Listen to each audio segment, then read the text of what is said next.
दोस्तों आज हम बात करने वाले हैं कि आखिर एलॉन मस्क जो है वो इतना अमीर और कामयाब कैसे बन गया। आखिर इसकी वजह क्या थी, किस लिहाज से वो अमीर बना, किस बात ने उसको अमीर किया। आज एक वाक़या जो है वो आपके साथ शेयर करने वाले एलॉन मस्क के हवाले से कि आखिर दुनिया का अमीर तरीन बंदा वो कैसे बना।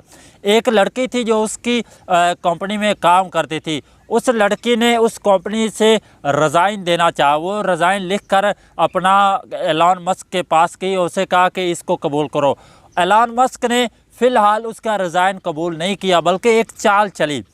चाल उसने क्यों चली, आगे वीडियो में मैं आपको वो भी बताऊंगा। उसने चाल ये चली कि उसने बजाय उसका रिज़ाइन कबूल करने के उसको ढेरों डॉलर दे दिए और उसे कहा कि ये डॉलर तुम्हारे हैं, इसको जो चाहो जैसा चाहो तुम इंजॉय कर सकती हो, होटलिंग करो, शॉपिंग करो, इंजॉय करो, जो कुछ करो, ये डॉलर तुम्हारे हैं। 1 माह बाद तुमने दोबारा मेरे पास आना है और मैं तुझे बताऊंगा कि ये इस्तीफ़ा मैं कबूल करता हूँ या नहीं।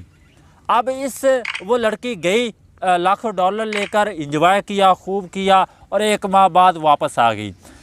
इसके पीछे एलॉन मस्क की एक चाल थी। वो चाल ये थी कि वो देखना चाहता था कि आखिर इस लड़की के जाने के बाद क्या मेरी कंपनी सरवाइव कर सकती है, यानी कि अगर ये लड़की मेरी कंपनी में मौजूद नहीं है तो क्या मेरी कंपनी डाउन में जाती है या अप में जाती है या इक्वल रहती है। तो उसने रिज़ाइन 1 माह के लिए डिले कर दिया। जब 1 माह मुकम्मल हो गया तो हैरान कुन तौर पे उसके सामने एक रिज़ल्ट आया कि ना कंपनी का कोई लॉस हुआ और ना ही कंपनी घाटे में गई, बल्कि उसी तरह से चल रही थी, उससे ज़्यादा चलना शुरू हो गई। तो वहाँ पे एलॉन मस्क ने एक बात सोची कि अगर इस लड़की के जाने से मेरी कंपनी पे कोई फ़र्क नहीं पड़ता तो मैं इसका रिज़ाइन कबूल कर लेता हूँ, इसमें कोई वजह नहीं है।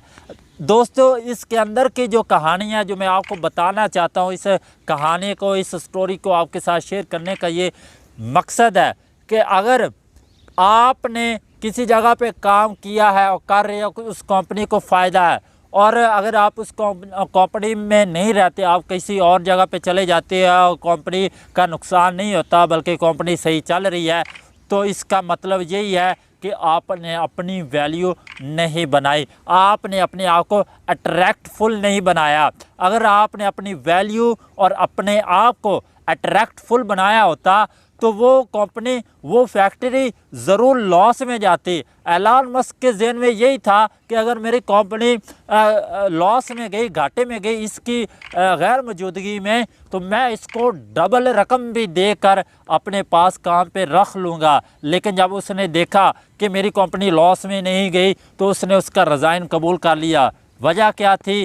क्योंकि उसकी वैल्यू उस फैक्ट्री में, उस कंपनी में नहीं थी। अगर दोस्तों आपने अपनी वैल्यू किसी भी जगह पर नहीं बनाए तो आपके काम करने का भी कोई इतना ख़ास मकसद या फ़ायदा आपको नहीं होगा, कंपनी तो चल पाएगी।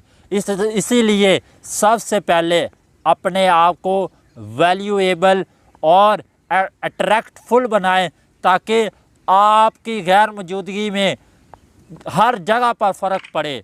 जहाँ पर आप नहीं है वहाँ पर आपके ना होने से फ़र्क पड़े, तभी ज़िंदगी का मज़ा है, तभी काम करने का मज़ा है। मिलते नई वीडियो में, अपना ख्याल रखिएगा, अपने इस चैनल का भी। अल्लाह हाफिज़।